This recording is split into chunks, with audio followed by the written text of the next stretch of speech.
சவுகார்பேட்டையில வட இந்தியர்களுடைய வருகை எத்தனை வருஷத்துக்கு முன்னாடி?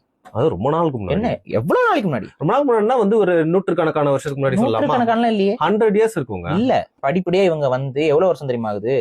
வெறும் 70 ஆண்டுகள். 70 வருஷம், ஒரு தலைமுறை. இப்ப நம்ம இருக்கிறோம், நம்ம வயசாகும் போது தமிழ்நாடாக இருக்காது, சவுகார்பேட்டையா அது மாறிடுச்சு. சவுகார்பேட்டை அதோட பேரு எல்லாம் மாத்திட்டான், பேரை மாத்திட்டான். ஸ்ட்ரீட் நேம்லாம் முன்னாடி தமிழ் பேர்கள் இருந்துச்சு, இப்ப அதையும் மாத்திரான். வெறும் 70 வருஷத்துல இன்னைக்கு சவுகார்பேட்டையில கவுன்சிலர் தொடங்கி அங்க இருக்கக்கூடிய சிட்டிங் எம்எல்ஏல இருந்து அத்தனை பேரும் பெருமொழியாளர்.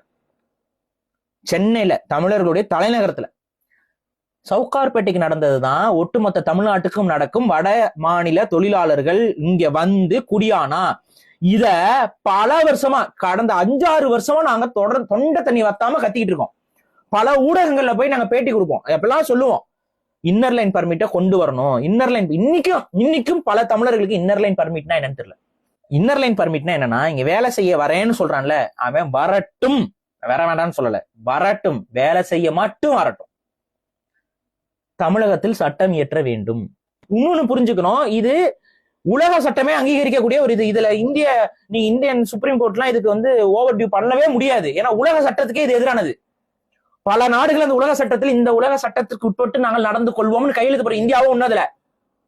இப்ப இந்த இதை வயலேட் பண்ணுது இந்தியா அப்படின்னா, இந்தியா உலக குற்றவாளி கூண்டில் ஏற்றப்படும். ஏன்னா ஒரு தேசிய இனம் வாழக்கூடிய பகுதியில வேற ஒரு தேசிய இனங்களை எந்த ஒரு நாடும் எந்த ஒரு காரணத்திற்காகவும் குடியேற்றம் செய்யக்கூடாது. உலக சட்டம், உலக நீதிமன்றத்தில் நம்மளால வழக்கு பதிவு பண்ண முடியும் இந்தியாவுக்கு எதிராக. ஏன் இந்தியன் சுப்ரீம் கோர்ட்டை வந்து இதை கொடுங்கன்னு சொல்ல முடியாது. ஆனா இதை யார் பேசணும்? திராவிடர்கள் தான் பேசணும். தமிழக முதலமைச்சர் பேசணும்.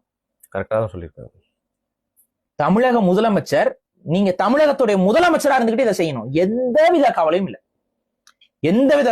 நாளைக்கு நம்ம ஊழல் செஞ்சதெல்லாம் வந்து அம்பலப்பட்டாலும் நம்ம வெளிநாட்டுக்கு போய் குடியமரலாங்கிற எண்ணத்துலதான் இவங்க இருக்காங்களே ஒழிய, இந்த நாட்டை பாதுகாக்கணுங்கிற எண்ணம் துளி அளவும் இவர்களிடம் இல்லை.